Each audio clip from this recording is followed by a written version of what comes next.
Money Psychology in 60 Minutes, Why You Spend, Save, and Self-Sabotage. Master Your Money Mindset, Beat Emotional Spending, and Build Wealthy Habits Fast, by Marlow Hayes. Introduction. Dear Mr. Ponzi, please find my life savings of $400 attached. My wife and I have worked 10 years to save this. We hope your plan helps us buy a home of our own. God bless you. In 1919, a man named Charles Ponzi started a small office in Boston. He told everyone he had found a way to make money fast. He promised that if you gave him your cash, he would give you back 50% more in just 45 days. If you waited 90 days, he would double your money. It sounded like magic. Logic and math said it was impossible. No business in the world grows that fast. But thousands of people, nurses, grocery clerks, and police officers didn't care about the math. They saw a way to escape their hard lives. They saw a way to finally feel enough. Ponzi wasn't just selling a money plan.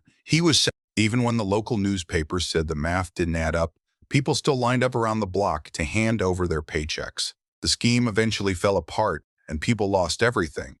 But the reason they gave him their money in the first place is still the same reason we make mistakes with money today.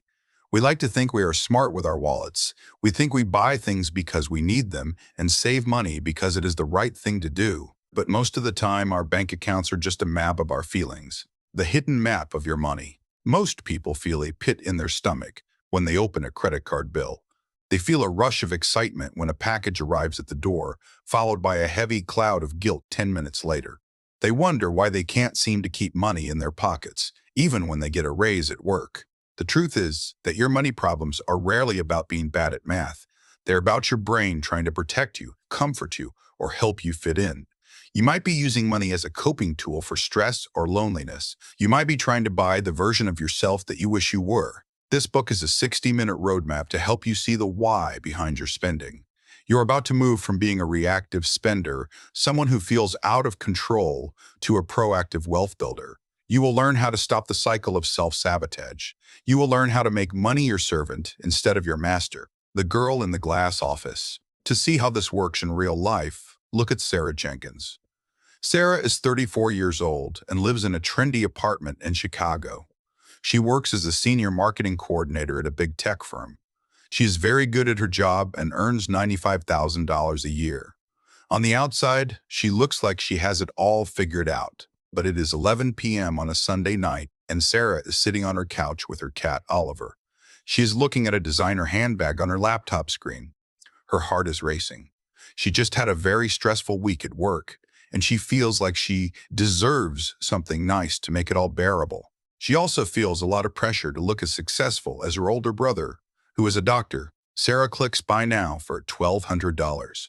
For about 5 seconds, she feels a hit of pure relief. Then the guilt hits her. She already has $15,000 in credit card debt. She knows she shouldn't have done it, but she felt like she couldn't stop herself. Sarah is stuck in a loop. She earns a lot of money, but she is always broke because she uses shopping to quiet the ghosts of her anxiety. The journey ahead. Sarah's story is common, but it doesn't have to be your story. Over the next hour, we will look at the tools you need to fix your financial thermostat. We will explore the financial thermostat, why your brain has a set point for how much money you feel comfortable having, and how to change it. The ghost in the ATM, how the money mistakes your parents made are still haunting your choices today. The janitor's edge, how a man who cleaned floors ended up with $6 million by using the power of invisible wealth. The luxury trap, why we spend money we don't have to impress people we don't even like. The future self, how to stop robbing your future self to pay for things your present self doesn't even need. By the time you finish this book, you will understand the animal spirits that drive your urges. You will have a plan to regulate your emotions without using a credit card. You will finally know what it feels like to have enough. The path to wealth isn't paved with more money. It is paved with a better understanding of your own mind. The clock is starting. Let's begin. Chapter 1. Understanding your internal financial thermostat. If you walk through New Bedford, Massachusetts, today you will see a quiet town by the ocean. There are cobblestone streets, a museum about whales, and people eating seafood on the docks. It feels like a place to relax. But in the 1840s, this town was the center of the world's wealth. The air smelled of sound was the center of the world's wealth. The men became millionaires overnight by sending ships across the globe. It was a place of massive risks and even bigger rewards. In the middle of this high-stakes world lived a young girl named Hetty Green. While other children played with dolls, Hetty sat with her father and grandfather. They didn't read her fairy tales. Instead, they made her read the daily stock market reports. By the time she was 6 years old, she understood how money moved. Her family was incredibly rich, but they lived with a strange rule: never spend a penny if you can help it. This brings us to a common myth we all believe. We think that if we just had more money, our money problems would vanish. We believe that a bigger paycheck is the cure for the pit in the stomach feeling we get when we look at our bank accounts. We think wealth creates a new life. The truth is much different. More money usually just makes you more of who you already are. Hetty Green grew up to be the richest woman in the world. She had more money than almost anyone on earth, yet she wore the same black dress every day until it literally fell apart. She lived in cheap rooms and ate cold oatmeal because she didn't want to pay to heat it. She had millions, but she was psychologically stuck in survival mode. Hetty had a very low financial thermostat, the ghost in the temperature. A thermostat is a simple tool. If you set it to 65 degrees and the sun comes out and warms the room to 75, the air conditioner kicks in. It works hard to bring the temperature back down to 65. If a cold wind blows and the room drops to 50, the heater turns on to pull it back up. We all have an internal setting for our money. This setting was programmed into us when we were young, just like it was for Hetty. Some of us are set to 0. No matter how much we earn, we find a way to spend it until the bank account is empty. We feel at home when the money is gone. Others are set to scarcity, like Hetty. They feel deep anxiety if they spend even a small amount on something they enjoy. Sarah Jenkins sat on her couch in Chicago, staring at a photo of her mother. She remembered a specific Saturday from her childhood. Her mother had come home from the mall with 3 bright shopping bags, but she didn't show them to Sarah's father. Instead, she whispered for Sarah to help her hide the bags under the guest bed. "We don't want to start an argument," her mother had said. Sarah realized that her own thermostat was set to 0 balance. Every time she got a bonus at work, she felt a strange, restless energy. She didn't feel safe with the extra money. She felt like she had to get rid of it before it caused trouble. This was why she had clicked "Buy Now" on that $1,200 handbag the night before. Her internal heater had kicked in because her bank account felt too warm. She was subconsciously trying to get back to the 0 setting she learned as a child. Why we fight success. Many people experience what experts call comfortable poverty. This doesn't mean they like being broke. It means their brain is used to the stress of having just enough to get by. When they win the lottery or get a big raise, they often lose it all within a few years. They aren't stupid with money. They are simply reacting to their thermostat. If your setting is low, having a lot of money feels like wearing a coat that is 3 sizes too big. It feels wrong. To fix the feeling, you might start buying things you don't need or giving money away to friends who haven't asked for it. You are trying to get back to your normal temperature. Hetty Green's problem was the opposite. Her setting was so low that she couldn't even buy medicine for her own family. She was a billionaire who lived like a beggar because her brain told her that spending equals death. She was a master at building wealth, but she was a slave to her setting. Changing your life isn't about working more hours. It's about manually reaching for the dial on that internal thermostat and clicking it up 1 degree at a time, the echo of the past. The way Hetty Green lived in the 1800s might seem crazy, but we see her ghost everywhere today. We see it in the person who earns $200,000 a year but still has $20,000 in credit card debt. We see it in the person who has $1 million in the bank but is too afraid to buy a nice pair of shoes. We are often haunted by the money mistakes and fears of our parents and grandparents. They are the ghosts in the ATM. They stand over our shoulders every time we swipe a card. Until we recognize that our spending habits are often just a reaction to an old setting, we will keep repeating the same patterns. The first step to building real wealth isn't opening a savings account. It is looking at the temperature of your childhood and asking, is this setting still serving me? Chapter 2. Why do we buy things we don't need? John Maynard Keynes sat in his study at King's College, surrounded by the heavy scent of old books and pipe tobacco. It was 1936. Outside the quiet walls of the university, the world was in a state of slow-motion collapse. The Great Depression had stolen the jobs and the hope of millions. Most experts at the time looked at the world like a giant broken machine. They thought that if you just adjusted the right gears, interest rates, or gold prices, people would act logically again. But Keynes looked out his window and saw something different. He didn't see logical machines. He saw humans driven by what he called animal spirits. He realized that our biggest financial moves aren't usually based on math or long-term plans. Instead, they come from a sudden restless urge to act. It is a biological itch to do something rather than nothing. It is the reason a person might buy a house they can't afford just because everyone else is doing it, or why a crowd panics and sells their stocks at the worst possible time. Keynes understood that inside every one of us is a primitive drive that wants to move, to hunt, and to gather. When we feel bored, scared, or even just a little bit out of place, these animal spirits wake up. They don't care about your bank balance. They only care about the thrill of the chase, the craving center. Decades after Keynes wrote about these spirits, scientists found where they live in the brain. In 1954, two researchers named James Olds and Peter Milner were studying rats. They put a tiny wire into a specific part of a rat's brain. When the rat pressed a lever, it got a small zap of dopamine. The scientists thought they had discovered the pleasure center. They assumed the rats were pressing the lever because they felt wonderful. But as they watched, the story turned dark. The rats stopped eating. They stopped sleeping. They would walk across painful electric floor grids just to reach that lever. They pressed it thousands of times an hour until they collapsed from exhaustion. Later research proved that the rats weren't actually feeling pleasure in the way we think of it. They were trapped in a dopamine loop. Dopamine isn't the chemical of having something. It is the chemical of wanting it. It is the itch that Keynes noticed. When you see a sales sign or a shiny new gadget, your brain isn't promising you happiness. It is simply firing a signal that says, go get it. The ghost in the office. Sarah Jenkins sat at her desk in her glass-walled office in downtown Chicago. It was a quiet Tuesday lunch break. The city hummed 30 floors below her.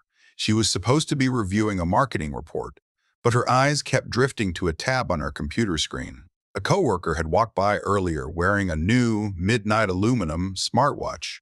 Sarah already had a watch. It was only a year old.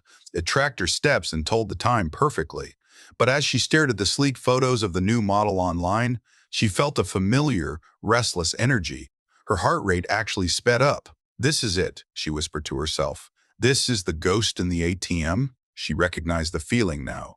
It wasn't about the watch's features. It was the animal spirit inside her wanting to feel a spark of excitement in the middle of a stressful week. She felt a deep need to keep up, a fear that if she didn't have the newest tool, she would somehow fall behind the other high achievers in her office. The ghost was whispering that her current watch made her look old or unsuccessful. For the first time, Sarah didn't click buy now. She leaned back in her chair and took a deep breath. She remembered the rats and the lever. She realized her brain was just asking for a zap of dopamine to help her survive the afternoon. She decided to wait. She promised herself she would look at the tab again in 24 hours. The spiral of more. This urge to buy often leads to something called the Diderot effect. It is named after a French writer who was gifted a beautiful scarlet rug.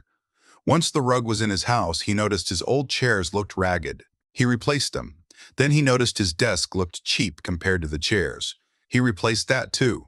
Soon he was in deep debt, all because one new thing made his old things feel like not enough. We buy things we don't need because we are trying to solve an internal feeling with an external object. We use a credit card to scratch a psychological itch. But the itch always comes back.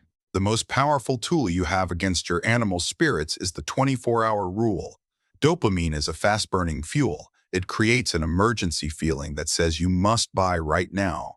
But if you force yourself to wait just one day, the chemical storm in your brain usually clears. You begin to see the item for what it really is, just another thing that will eventually grow old and dusty. Sarah closed her laptop and walked to the break room for a glass of water.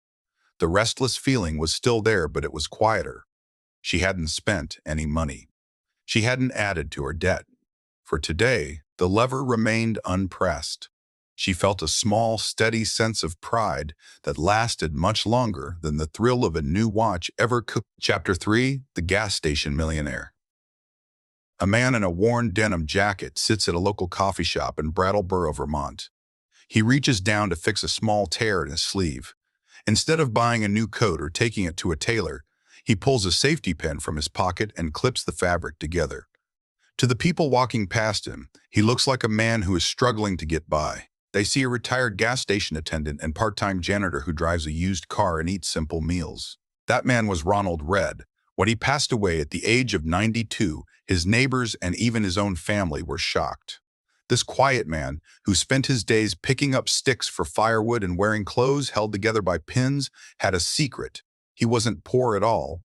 In fact, he was a multimillionaire. He left $6 million to his local library and hospital. He had spent his life building a fortune that nobody could see. Ronald Read is the perfect example of invisible wealth. Most of us are taught that being rich means having a big house, a shiny car, and the newest gadgets. We think wealth is what we see on the outside. But Ronald knew the truth. Wealth is actually the money you don't spend. It is the gap between what you earn and how much you let your ego control your wallet.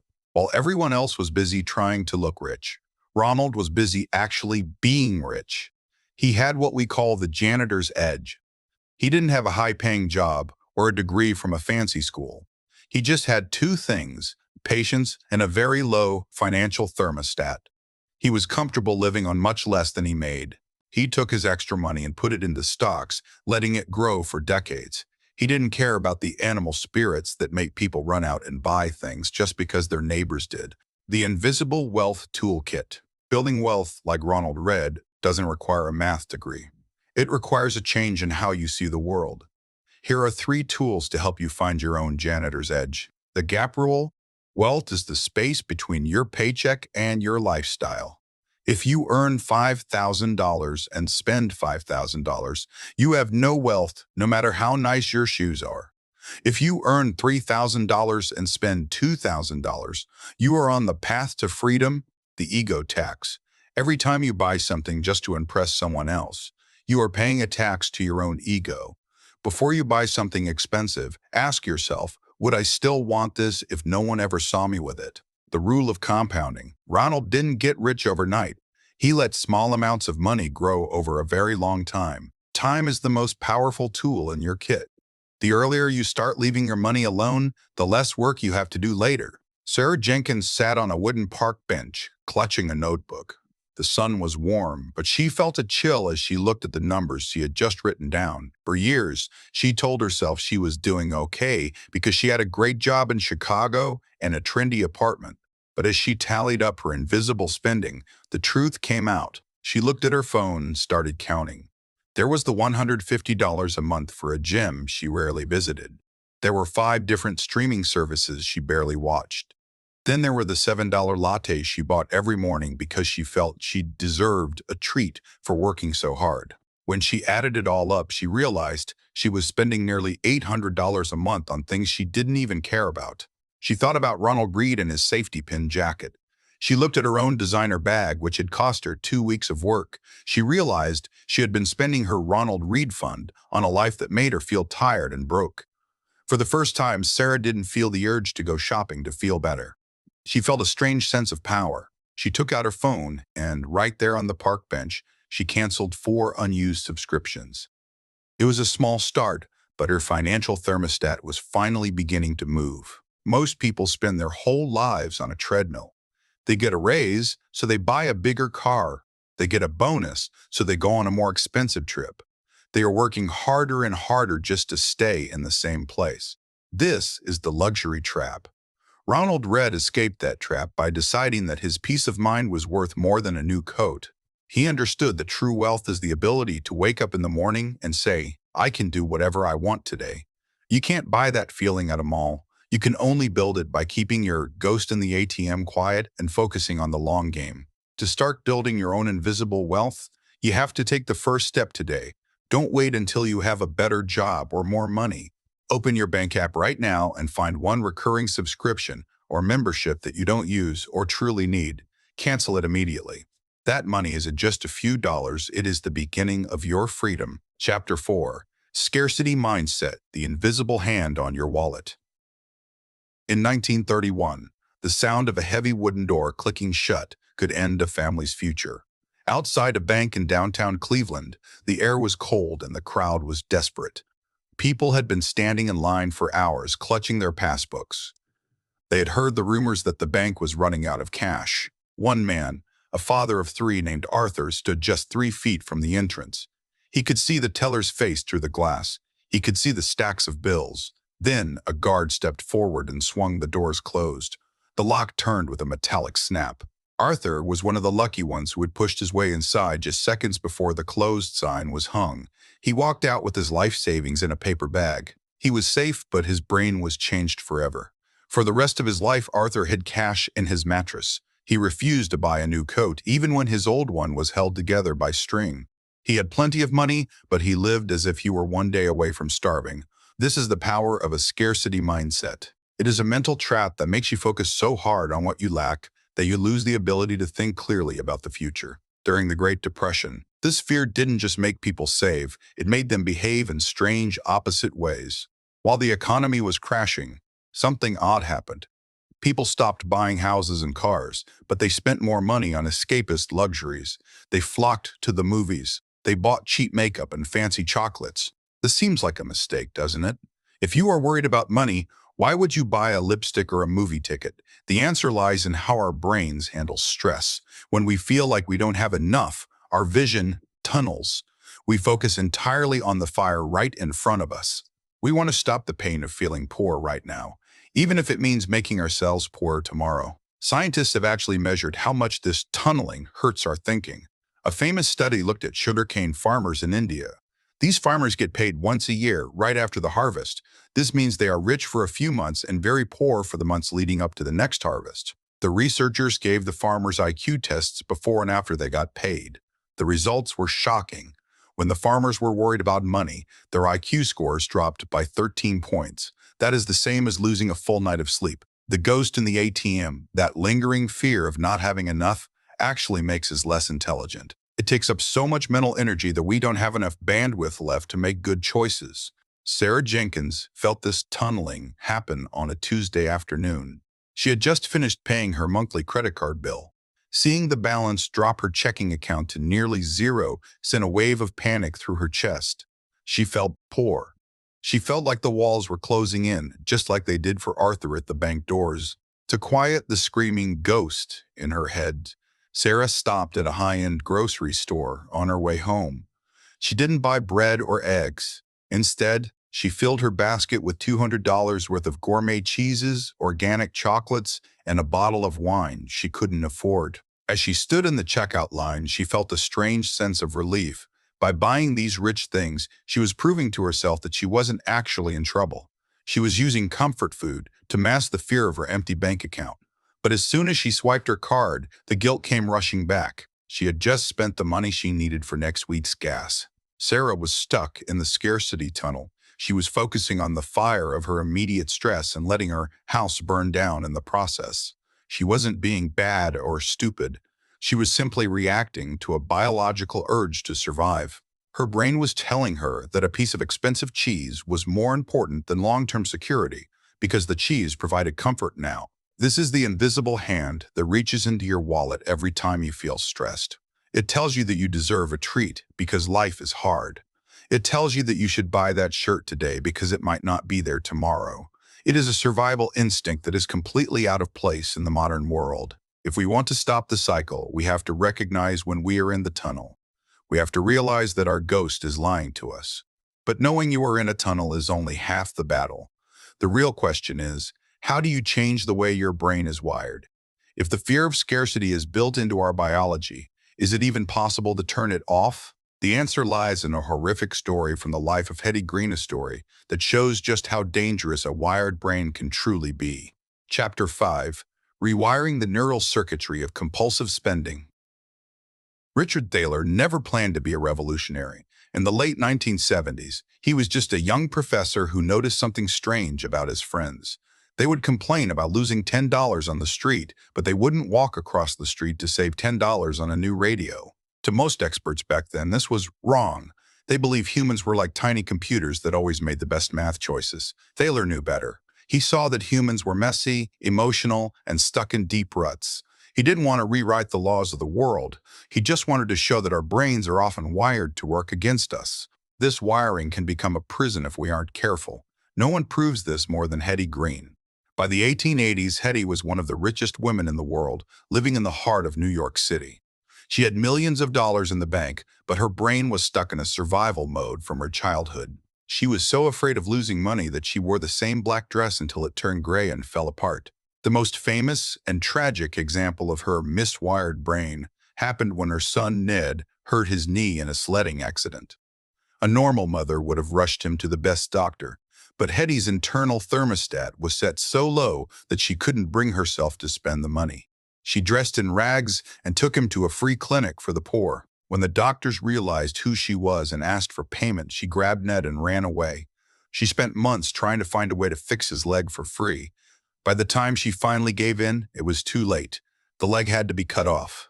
Hetty didn't love money more than her son, but her brain was so wired to avoid spending that she literally could not choose a different path. The science of the dopamine pivot. The good news is that your brain is not a piece of stone. It is more like a garden. If you walk across the grass in the same spot every day, you create a path. Your spending habits are just paths in your brain. When you feel sad or stressed, your brain automatically walks down the buy something path because it knows there is a reward at the end. That reward is a chemical called dopamine. It's a tiny burst of feel-good energy that happens the moment you click order or hand over your card. To change your life, you have to build a new path. This is called neuroplasticity. It's the brain's ability to grow new connections. The goal is to create a dopamine pivot. This means teaching your brain to get that feel-good hit from watching your savings grow, instead of watching a package arrive at your door. One way to do this is by using implementation intentions. These are simple if-then rules. You don't try to use willpower alone, because willpower is like a battery that runs out. Instead, you create a script. For example, if I see something online that I want to buy, then I must wait 48 hours and put the money in my savings account first. Sarah's new script. In her downtown Chicago apartment, Sarah Jenkins sat on her bed with a bright orange piece of paper. She had written her own if-then chart in big, bold letters. Her main rule was, if I want to buy something over $50, I must wait 2 days and call my sister to talk about it first. As she sat there, an email popped up on her phone. It was a flash sale for a brand of shoes she loved. They were 40% off, but only for the next 3 hours. Sarah felt her heart beat faster. Her fingers hovered over the screen. This was the animal spirit Keynes talked about, the sudden urge to act. Her brain was screaming for that dope. This feeling is called an extinction burst. It's what happens when an old habit knows it is dying. It gets louder and stronger one last time to try and win. Sarah looked at her orange paper. She felt shaky and annoyed. Her brain was fighting the new rule. But instead of clicking buy, she set her phone face down. She didn't buy the shoes. She sat with the discomfort until the urge started to fade. It was her first major win. She was manually turning up her financial thermostat, building the new road. Changing your brain is like building a road through a forest. At first, it is hard work. You have to cut down trees and move rocks. But every time you say no to a mindless purchase and yes to your future, the road gets smoother. Eventually, saving becomes the path of least resistance. Thaler and his partners used this idea to create a program called Save More Tomorrow. They asked people to commit to saving money in the future rather than right now. Because the brain doesn't feel the pain of losing money that it hasn't earned yet, thousands of people signed up. They ended up saving billions of dollars without ever feeling deprived. They tricked their own wiring to work for them instead of against them. We often think that our habits are just who we are, but really they are just the shape of the pipes in our head. Once you learn how to change the plumbing, the water flows wherever you want it to go. This wiring doesn't just affect your bank account, it affects how you handle every emotion you feel. If you can control the buy button, you can eventually control the panic button too. This leads us to a deeper question. What are the specific emotions that keep trying to push those buttons in the first place? It turns out, most of our spending is trying to hold up one of 6 hidden pillars in our lives. Chapter 6. 6 Pillars of Emotional Regulation. In 2012, a group of scientists decided to watch people who trade stocks for a living. They weren't looking at their computer screens, they were looking at their hearts. They strapped heart rate monitors to the traders and watched what happened when the market got messy. When the price of a stock dropped, the traders' hearts started to pound. As the heart rate went up,